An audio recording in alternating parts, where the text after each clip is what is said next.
Hello everyone, आज है Thursday यानी कि गुरुवार। और आज आपको बताया गया था कि ज्योग्राफी के साथ साथ इकोनॉमिक्स का टेस्ट होगा। अगर आपको नहीं पता है कि कौन से दिन को कौन सा टेस्ट होने वाला है तो इस वीडियो के नीचे डिस्क्रिप्शन में मैंने लिस्ट लगा रखा है। लिस्ट में पूरी तरह से आपको मिल जाएगा कि किस दिन कौन सा टेस्ट होने वाला है, ताकि आप उस दिन उस सब्जेक्ट को पढ़ करके आएंगे। तो इस वीडियो में आपको 50 MCQ देखने को मिलेगा, काफ़ी अच्छे क्वेश्चन है। तो एंड तक देखिए, और आपने से पहले वाला वीडियो नहीं देखा है जो कि पार्ट 1 को, तो ज़रूर चेक कर लीजिएगा। चलिए शुरू करते हैं। फर्स्ट क्वेश्चन बनता है कि ब्रह्मांड में विस्फोटी तारा कहलाते हैं। ब्रह्मांड में जो विस्फोटी तारे होते हैं उन्हें हम लोग किस नाम से जानते हैं? अभिनव तारा के नाम से जाना जाता है। ऑप्शन हम डी को टिक करेंगे। बात यहाँ पे ब्रह्मांड की जा रही है, तो ब्रह्मांड के संबंध में 2-3 क्वेश्चंस बनते हैं। जैसे ब्रह्मांड की उत्पत्ति के संबंध में जो सिद्धांत है, सबसे जो फेमस सिद्धांत है बिग बैंग थ्योरी यानी महाविस्फोट सिद्धांत के नाम से जानते हैं। ये किसने दिया था? एब जॉर्ज लेमेंथियर ने दिया था। एक होता है सेकंड सिद्धांत जो कि दोलन सिद्धांत के नाम से जानते हैं। दोलन सिद्धांत डॉक्टर एलन संडेजा ने दिया था। और अगर हम थर्ड पॉइंट की बात करें तो थर्ड पॉइंट में ये पूछा जाता है कि महाविस्फोट की जो घटना हुई थी ये कब हुई थी? आज से लगभग 13.7 अरब वर्ष पहले ये घटना घटी थी महाविस्फोट की। ठीक है, तो ये कुछ पॉइंट्स है जो कि आपको ध्यान में रखना है। सेकेंड क्वेश्चन की सूर्य के रासायनिक मिश्रण में हाइड्रोजन का प्रतिशत कितना है? हाइड्रोजन का प्रतिशत कितना है? एक क्वेश्चन ध्यान रखिएगा, सूर्य में जो ऊर्जा का स्रोत होता है नाभिकीय संलयन होता है। ठीक है, नाभिकीय संलयन। और उसमें क्या होता है कि हाइड्रोजन का जो प्रतिशत है वो 71% है। हीलियम का जो प्रतिशत है 26.5%। बाकी अन्य गैसें 2.5 है। तो यहाँ पे सही आंसर हो जाता है ऑप्शन ए। सौर पृष्ठ पर लगभग कितना तापमान होता है? सौर पृष्ठ पर लगभग कितना तापमान होता है? तो ये तापमान लगभग 6000 डिग्री सेल्सियस के आसपास, यानी सही आंसर ऑप्शन हम सी को टिक करेंगे। अगर आपसे पूछ ले कि केंद्र का तापमान कितना होता है, केंद्रीय भाग का तापमान 1.5 × 10⁻⁷ डिग्री सेल्सियस होता है ये। ठीक है, केंद्रीय भाग का तापमान। किस वर्ष में नई दूरसंचार नीति की घोषणा की गई थी? किस वर्ष में नई दूरसंचार नीति की घोषणा की गई थी? तो ये हुई थी 1999। Option B. निम्नलिखित में से कौन सा कथन सही है? बताइए कि कौन सा कथन सही है। पहला पॉइंट, चक्रवात एक निम्न दाब का केंद्र होता है। ये ध्यान रखिएगा कि चक्रवात में केंद्र में दाब किस तरह का होता है? निम्न दाब होता है। बाकी उसके बाहर की तरफ चारों तरफ जो होता है वो उच्च दाब होता है। ठीक है, उत्तरी गोलार्ध के चक्रवात में पवन का जो दिशा होता है, पवन संचालन की जो दिशा होती है वो दक्षिणावर्त होती है। तो ये पॉइंट यहाँ पे गलत है, क्योंकि मैंने आपको बहुत बार बताया आप सबसे पहले डी बनाएंगे, और अगर आप इस बीचों बीच से इसको डिवाइड करेंगे यानी तो ये आपका इक्वेटर बन गया 0 डिग्री। अब ये आपका ऊपर में उत्तरी गोलार्ध हो गया, नीचे आपका दक्षिणी गोलार्ध हो गया। तो इस वक्त आप जब देखते हैं कि डी बनाते हैं तो आप इस तरह से, यानी उत्तरी गोलार्ध में जो पवन की दिशा का संचालन होता है वो क्या होता है? वामावर्त दिशा में होता है। वामावर्त किसे कहते हैं? एंटी क्लॉकवाइज में, एंटी क्लॉकवाइज में। जबकि दक्षिणावर्त दिशा में क्या होता है? इस तरह से पवन का संचालन होता है, यानी कि क्लॉकवाइज में। तो ये जो पॉइंट है दक्षिणावर्त, ये गलत है। यहाँ पे वामावर्त होना चाहिए था, यानी कि एंटी क्लॉकवाइज होना चाहिए था। तो सेकेंड पॉइंट गलत है, सिर्फ और सिर्फ सही है क्या? केवल एक। अगला क्वेश्चन कि एशिया का सबसे बड़ा द्वीप कौन सा है? एशिया का सबसे बड़ा द्वीप कौन सा है? तो ध्यान रखेंगे, एशिया का सबसे बड़ा द्वीप यहाँ पे करेक्ट आंसर होगा बोर्नियो। बोर्नियो बिल्कुल सही होगा। और देखिए, बोर्नियो का जो क्षेत्रफल की बात करें तो इसका क्षेत्रफल करीब 7,51,000 के आसपास होता है। और जबकि मेडागास्कर की बात करें तो मेडागास्कर 5,87,000 के आसपास ही होता है। और दुनिया का सबसे बड़ा जो द्वीप है वो आपका ग्रीनलैंड है, करीब 21,75,000 किलोमीटर वर्ग में फैला हुआ है। ठीक है, नेक्स्ट वन है कि पृथ्वी का विषुवतीय व्यास लगभग कितना है? विषुवतीय व्यास, पृथ्वी का विषुवतीय व्यास लगभग कितना है? तो विषुवतीय व्यास हो जाता है 12,756 किलोमीटर। ऑप्शन बी को टिक करेंगे। और इसका ध्रुवीय व्यास अगर आपसे पूछता है तो ध्रुवीय व्यास 12,714। कभी कभी क्या होता है, पूछा जाता है कि पृथ्वी का विषुवतीय व्यास ध्रुवीय व्यास का से कितना ज़्यादा है, या फिर ध्रुवीय जो व्यास है विषुवतीय व्यास से कितना कम है। तो करना कुछ नहीं है, 12,756 में से 12,714 घटा लीजिए, यानी कि 42 किलोमीटर ज़्यादा है या फिर कम है। ठीक है, तो ये ध्यान रखेंगे। अगला क्वेश्चन, 9 डिग्री चैनल अवस्थित है। 9 डिग्री जो चैनल है वो किनके बीच स्थित है? तो मैंने आपको 8 डिग्री, 9 डिग्री और 10 डिग्री तीनों को अच्छे तरीके से याद करके बताया था कि कैसे इसको याद रखना है। मामी लक्ष्मी छोटी कार में, इस तरह से मामी लक्ष्मी छोटी कार में। देखिए मामी का मतलब क्या होता है, मालदीव और मिनी का है, मामी हो गया। लक्ष्मी का मतलब याद रखे थे कैसे, लक्ष्मी यानी कि लक्षद्वीप और मिनी काय को जोड़ता है, अलग करता है। तो लक्षद्वीप यानी कि जो लक्षद्वीप की राजधानी क्या है, कावरती, और ये आपका मिनी का है। तो यहाँ पे सही आंसर हो जाएगा ऑप्शन ई। ठीक है। और छोटी कार का मतलब छोटा अंडमान कार निकोबार को अलग करता है 10 डिग्री चैनल। चलिए अगला क्वेश्चन, दक्कन जल संधि किनके बीच स्थित है। दक्कन जल संधि किनके बीच स्थित है, ये एकदम वीवीआई क्वेश्चन है। दक्कन जल संधि पड़ता है छोटा अंडमान और कार निकोबार के बीच। Option D will be correct answer. ठीक है, डी को टिक करेंगे। पटना का स्थानीय समय क्या है, पटना का स्थानीय समय क्या है। तो पटना का स्थानीय समय भी वही होगा जो भारत का स्थानीय समय, आपको पता है कि 82.5 डिग्री पूर्वी देशांतर होता है, यानी कि वही है जो भारतीय मानक समय का है। तो राइट आंसर ऑप्शन बी को टिक करेंगे। अगला क्वेश्चन, भारत के निम्नलिखित राज्यों को उनके क्षेत्रीय आकार के अवरोही क्रम में व्यवस्थित करना है। यानी क्षेत्रफल के अकॉर्डिंग जो राज्यों का सबसे ऊपर होगा सबसे नीचे होगा वो हमें देखना है। तो हमें पता है कि हमारे भारत में सबसे बड़ा जो क्षेत्रफल के अकॉर्डिंग राज्य है वो राजस्थान, यानी ऑप्शंस में देखिए तो 3 आना चाहिए पहले, 3 यहाँ पर भी है यहाँ पर भी है। राजस्थान के बाद क्या आता है, राजस्थान के बाद मध्य प्रदेश को रखते हैं, यानी 3 के बाद 2 यहाँ पे देख सकते हैं। ऑप्शन बी बिल्कुल सही आंसर बन जाता है। क्षेत्रफल के अकॉर्डिंग सबसे छोटा कौन सा है, गोवा, जबकि जनसंख्या के अकॉर्डिंग सबसे छोटा हो जाता है सिक्किम। घनत्व के अकॉर्डिंग सबसे छोटा कौन सा होता है, अरुणाचल प्रदेश। चेरापूंजी अवस्थित है, चेरापूंजी अवस्थित है कहाँ पे, मेघालय में। ठीक है, मेघालय राज्य में स्थित है, ऑप्शन सी। भारत के कुल भूभाग का कितना प्रतिशत क्षेत्र जो कि राजस्थान में है, यानी राजस्थान का जो क्षेत्रफल है वो पूरे भारत के क्षेत्रफल का कितना प्रतिशत अकेले होता है, 10.4%, 10.4%। Option E. राष्ट्रीय ग्रामीण स्वास्थ्य मिशन किस वर्ष शुरू किया गया था, राष्ट्रीय ग्रामीण स्वास्थ्य मिशन किस वर्ष शुरू किया गया था। तो ये स्टार्ट किया गया था 2005 में। चलिए आगे बढ़ते हैं। नेक्स्ट क्वेश्चन, किन देशों की मुद्रा प्राय हार्ड करेंसी होता है, किन देशों की मुद्रा प्राय हार्ड करेंसी होता है। हार्ड करेंसी विकसित देशों की। ऑप्शन बी विकसित देशों की।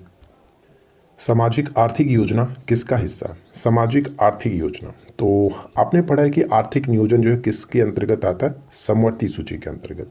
सी विल बी करेक्ट आंसर, समवर्ती सूची के अंतर्गत। आईएमएफ जो है वो किसको ऋण दे सकता है, आईएमएफ यानी कि अंतर्राष्ट्रीय मुद्रा कोष, जिसको इंटरनेशनल मॉनेटरी फंड के नाम से जानते हैं। देखिए आईएमएफ के अगर हम बारे में बात करें तो बहुत सारी चीज़ें जो कि आपको जानना होगा। ये जो होता है इसकी स्थापना हुआ था जुलाई 1944 में, जो ब्रिटेन वुड सम्मेलन हुआ था उसी में इसकी स्थापना मानी जाती है।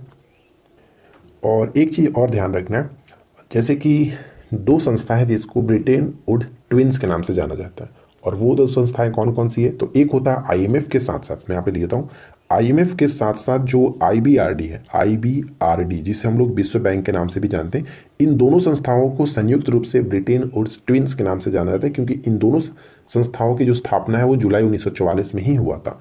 ठीक है, अब बात करते हैं हम लोग आईएमएफ के संबंध में। तो ध्यान रखिएगा जो आईएमएफ है इसके संस्थापक सदस्य कितने थे, जब स्थापना हुआ तो इसके संस्थापक सदस्य 44 थे, और भारत भी खुद एक संस्थापक सदस्य ही था, यानी स्थापना के समय भारत भी इसमें शामिल था। राइट, वर्तमान में इसमें देशों की संख्या टोटल कितना, 190। और अगर हम बात करें कि नवीनतम 2 सदस्य कौन से, 189 और 190वां देश कौन सा था, तो 189वां देश नाउरू था, नाउरू। और अगर हम बात करें 190वां जो कि सबसे नवीनतम सदस्य, अंडोरा, अंडोरा। ठीक है, अंडोरा, ये ध्यान रखिएगा, अंडोरा। और आईएमएफ का मुख्यालय कहाँ पे, आईएमएफ का मुख्यालय पड़ता है आपका वाशिंगटन डीसी में, वाशिंगटन डीसी। आईएमएफ की मुद्रा क्या होती है, आईएमएफ की मुद्रा होता है एसडीआर। एसडीआर इसका फुल फॉर्म भी पूछा जाता है, एसडीआर का full form special drawing rights. ठीक है, स्पेशल ड्राइंग राइट्स। तो देखिए इतनी सारी चीज़ें आपको ध्यान में रखना है। अब हम बात करते हैं अपने क्वेश्चंस पे। क्वेश्चंस ये कि आईएमएफ जो है ऋण दे सकता है किसको, आईएमएफ ऋण सिर्फ और सिर्फ अपने सदस्य को ही दे सकते हैं, यानी 190 आपने देश देखा उसमें से किसी को भी वो ऋण दे सकता है। Correct answer option C. Next one है कि निम्नलिखित कथनों पर विचार करिए। देखिए 2 पॉइंट्स दिया गया, दोनों को पढ़िए और बताइए कि कौन सा कथन यहाँ पे सही होगा।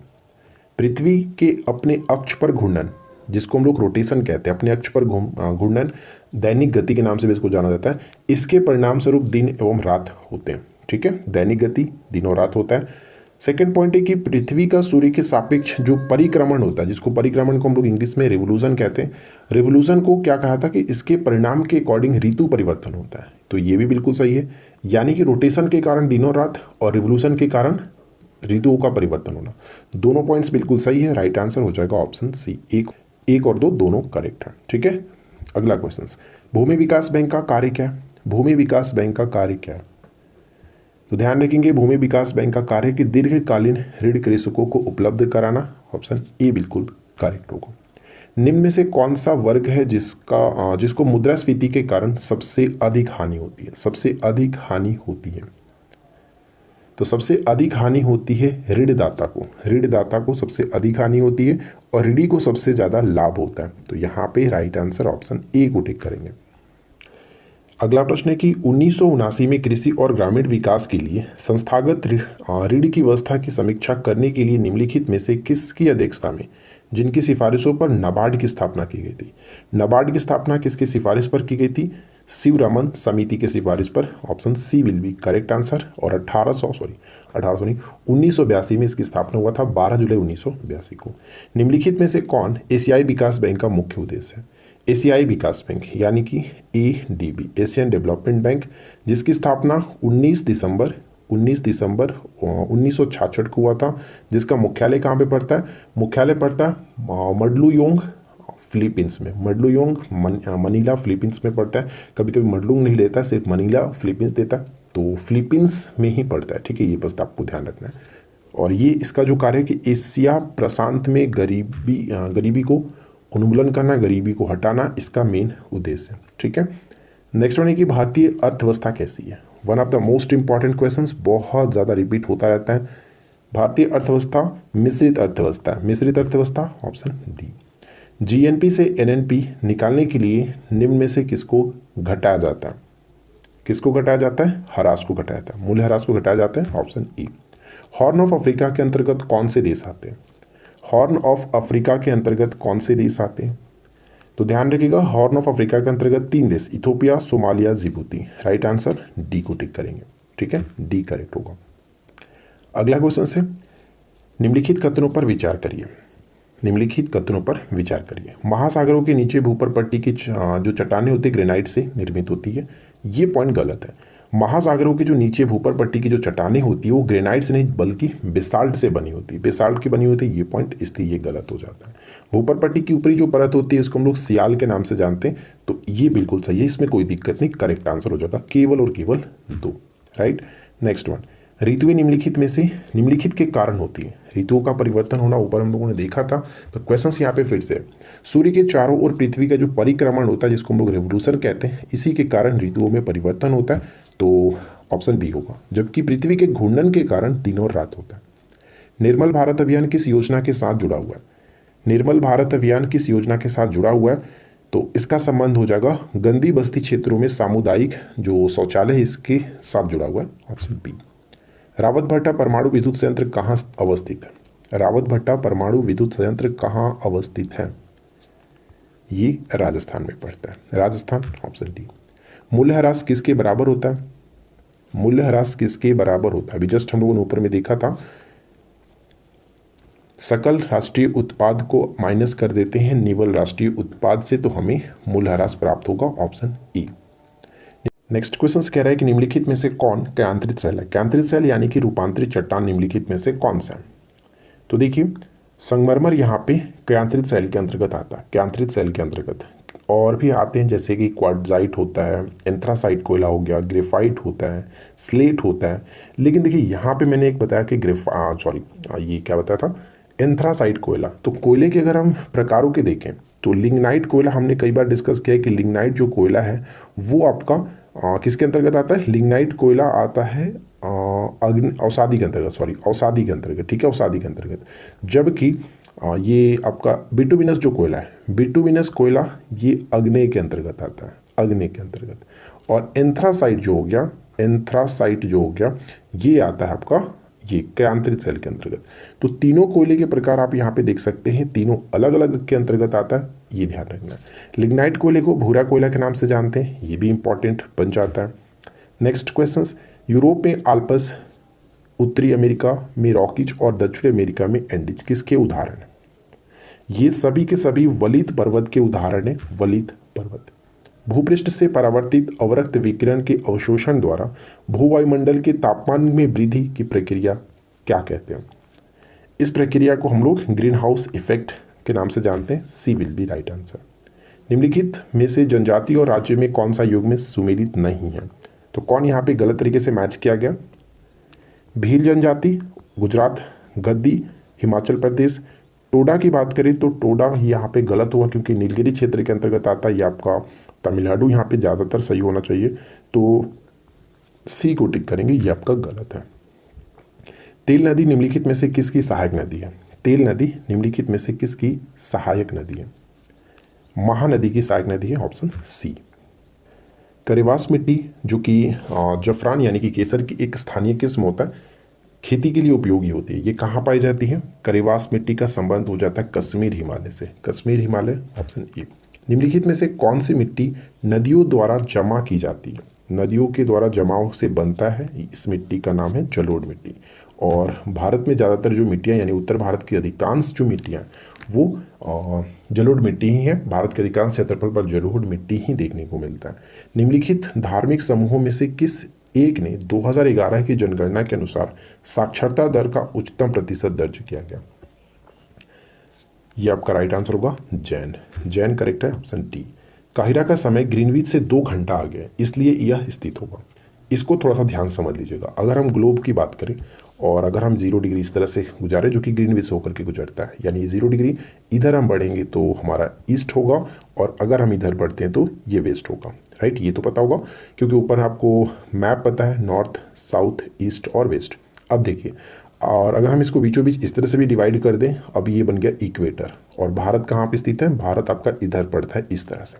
राइट, अब ध्यान से समझिएगा कि अगर हम भारत को इस तरह से यहाँ पे ड्रॉ करते हैं और काहिरा यानी कि काहिरा जो है मिस्र की राजधानी है, ग्रीनविच से 2 घंटा आगे, तो लंदन से ग्रीनविच यानी कि लंदन से होकर के गुजरता है। यहाँ पे काहिरा अगर आपका देखें तो कुछ इस तरह से इधर पड़ेगा, और इसके आगे यानी कि अगर 0 डिग्री से इधर हम बढ़ रहे हैं तो वो क्या होगा? 0 डिग्री से उधर की तरफ बढ़ेंगे तो वो डेफिनेटली आपका ईस्ट की तरफ जाएगा, राइट हैंड की तरफ, ईस्ट की तरफ जाएगा। यानी आपका वेस्ट वाला ऑप्शन कटेगा और वेस्ट वाला ऑप्शन कटेगा। अब बात करते हैं कि यहाँ पे क्या 28 डिग्री होगा कि 30 डिग्री होगा, ये कैसे क्लियर करेंगे? तो आपको पता है कि जब भी हम लोग देशांतर को पार करते हैं तो 1 घंटा 15 डिग्री के बराबर होता है। 1 घंटा 15 डिग्री के बराबर होता है। तो बात यहाँ पे 2 घंटे की जा रही है, तो 15 दूनी की 30, 30 यहाँ पे करेक्ट होगा। और ईस्ट क्योंकि हमने यहाँ पे देख लिया कि ये हमारा पूरब की तरफ चल रहा है, ठीक है। ग्रीनविच से जो काहिरा पड़ता है वो पूरब की तरफ पड़ेगा, इसलिए ऑप्शन बी बिल्कुल सही होगा। चलिए आगे बढ़ते हैं। नेक्स्ट क्वेश्चन है कि ट्रिम्स का पूर्ण रूप क्या हो? ट्रिम्स का पूर्ण रूप क्या है? तो ट्रिम्स का पूर्ण रूप होता है trade related investment measure. Measure यहाँ पे राइट आंसर ऑप्शन सी। भारत में सेवा कर किसकी सिफारिश पर लागू किया गया था? भारत में सेवा कर किसकी सिफारिश पर लागू किया गया था? तो राजा जी चेल्लैया समिति के सिफारिश पर, ऑप्शन बी। अंत्योदय कार्यक्रम सबसे पहले किस राज्य में शुरू किया गया? अंत्योदय कार्यक्रम सबसे पहले किस राज्य में शुरू किया गया? तो ध्यान रखिएगा, अंत्योदय कार्यक्रम जो स्टार्ट हुआ था 25 दिसंबर 2000 को स्टार्ट किया गया था, और ये सबसे पहले राजस्थान में, ऑप्शन डी राजस्थान में। वह अर्थशास्त्री जिन्होंने पहली बार वैज्ञानिक रूप से भारत में राष्ट्रीय आय का निर्धारण किया, वैज्ञानिक रूप से। Right answer VK RV Rao, option B VK RV Rao. जबकि सबसे पहले राष्ट्रीय आय का आकलन दादा भाई नौरोजी ने किया था, क्वेश्चंस में वैज्ञानिक तरीके से, इसलिए VK RV राव। सरकारी व्यय का नियंत्रक प्राधिकारी कौन है? सरकारी व्यय का नियंत्रक प्राधिकारी कौन है? तो वित्त मंत्रालय, ऑप्शन सी वित्त मंत्रालय। राष्ट्रीय योजना समिति की रिपोर्ट कब प्रकाशित हुई थी? राष्ट्रीय योजना समिति की रिपोर्ट कब प्रकाशित हुई थी? 1949। किस भारतीय तेज गेंदबाज ने टेस्ट क्रिकेट में भारत के लिए सबसे कम गेंद में 200 विकेट लेने का रिकॉर्ड बनाया? 200 विकेट लेने का रिकॉर्ड बनाया, इनका नाम है मोहम्मद सामी। मोहम्मद सामी, ऑप्शन बी। इनसे पहले ये जो रिकॉर्ड था रविचंद्र अश्विन के नाम था। शतरंज मास्टर मैग्सन जो कार्लसन है, इन्होंने फिडे विश्व चैंपियनशिप का खिताब जीता है। ये किस देश से संबंधित है? कार्लसन का संबंध किस देश से? नॉर्वे से। नॉर्वे की राजधानी क्या होता है? ओस्लो होता है, ठीक है, ओस्लो। हाल ही में पेटा ने किसे 2021 में person of the year, PETA person of the year नामित किया था 2021 में? अभिनेत्री आलिया भट्ट को। Alia Bhatt, option E. हाल ही में प्रधानमंत्री नरेंद्र मोदी ने किस राज्य में रेणुका जी बांध परियोजना की नींव रखी है? रेणुका जी बांध परियोजना की नींव रखी है। और ध्यान देगा जो रेणुका जी है, यानी कि रेणुका जो झील है, रेणुका झील, ये भारत का सबसे छोटा रामसर साइट है। ठीक है, रामसर साइट है और वर्तमान में रामसर जो स्थल है उसकी संख्या 49 हो चुकी है। ये पड़ता है हिमाचल प्रदेश, ऑप्शन बी। आज की इस वीडियो का आखिरी क्वेश्चन, और आशा करते हैं कि आप सभी लोगों ने वीडियो को लाइक जरूर कर दिया होगा, नहीं किए तो प्लीज कर दीजिएगा। निम्नलिखित में से किस राज्य में नदी उत्सव अभियान को शुरू किया गया? नदी उत्सव अभियान को शुरू किया गया, नदी उत्सव अभियान को शुरू किया गया था किस राज्य में? गुजरात, ऑप्शन ए करेक्ट होगा, गुजरात। तो बस आज की इस वीडियो में इतना ही। और कल आपका क्या आएगा, यानी कि जो कल फ्राइडे है, तो फ्राइडे के दिन क्या रहने वाला आप इस वीडियो के डिस्क्रिप्शन में देख सकते हैं। पूरा लिस्ट आपको मिल जाएगा कि कौन से दिन क्या पढ़ा जाता है। ठीक है, तो बस आज के इस वीडियो में इतना ही। मिलते हैं नेक्स्ट क्लास में। Thanks for watching.